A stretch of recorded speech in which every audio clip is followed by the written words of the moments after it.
Welcome to episode 13, What Every Leader Needs to Understand About the Hidden Workforce of Caregivers.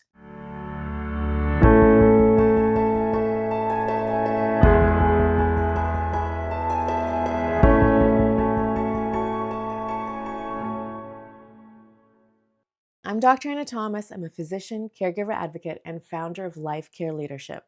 This podcast is for professionals who are doing the impossible. They're balancing work, life, and care.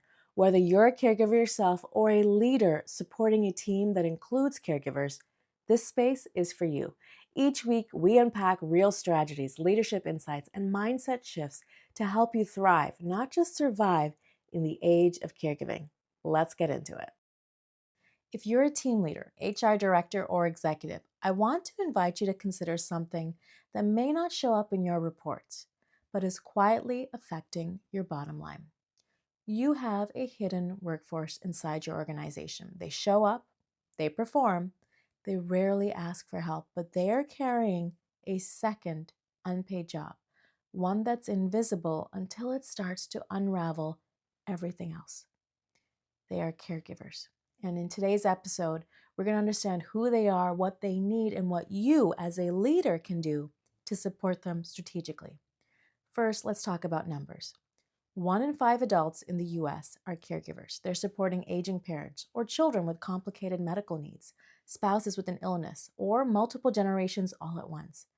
Most of them don't tell their manager. They're afraid of being seen as less committed. So instead of speaking up, they internalize the strain.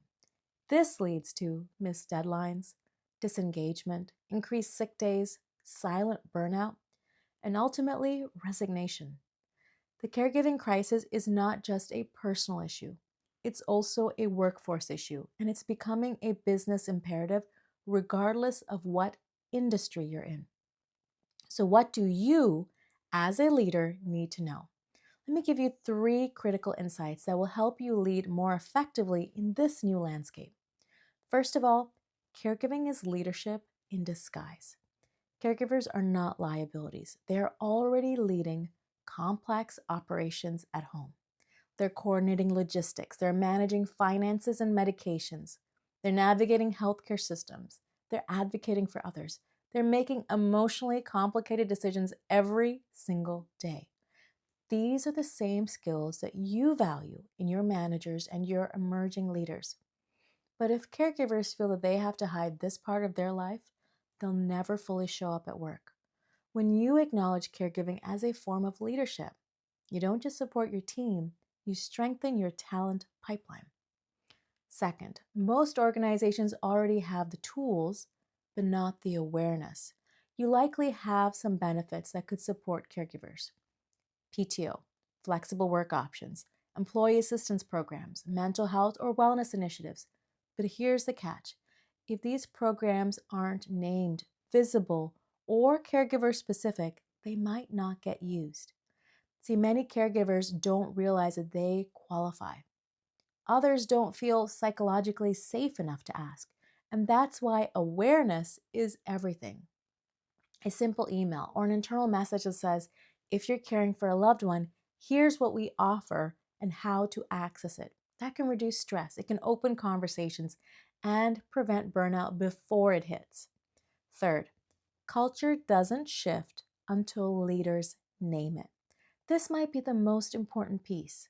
If caregiving is never mentioned in your organization, if no one even says the word out loud, then your employees assume they're expected to hide it.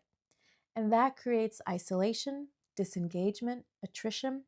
But when leaders, especially senior leaders, share their own caregiving stories or even say, we know that caregiving is part of many of our employees' lives and we want to support you, it sends a powerful message. You belong here, even with your full, complicated life. That's what drives retention. That's what builds trust. That's what real leadership looks like. Let me share an example. A friend once worked with a mid-sized company whose COO suddenly began caring for his aging father. He was overwhelmed, but he didn't want to say anything. But once he opened up, not only did he access the support he needed, but he realized that about 20% of his team was caregiving too. They were all struggling silently. And once the conversation opened up, everything shifted. Policies were clarified, workload expectations were adjusted, and performance improved. Loyalty deepened. It wasn't a major investment, it was a culture decision. And if you're ready to support the caregivers on your team and strengthen your organization in the process, here's how we can help. You can start with the Organizational Care Culture Assessment. This is an assessment tool, the OCA tool, which will give you a clear snapshot of how caregiving is impacting your workforce and where to focus your efforts. Bring in our workshop, Why Leaders Must Care. It's a strategic session that equips your team and your leaders with the tools to support caregivers in your company without compromising productivity. And if you're personally caregiving too, grab my book, Balancing Care While Working. It's full of real-world tools to help you navigate both roles with confidence. You can find all of this information at lifecareleadership.com or in the links in the description below.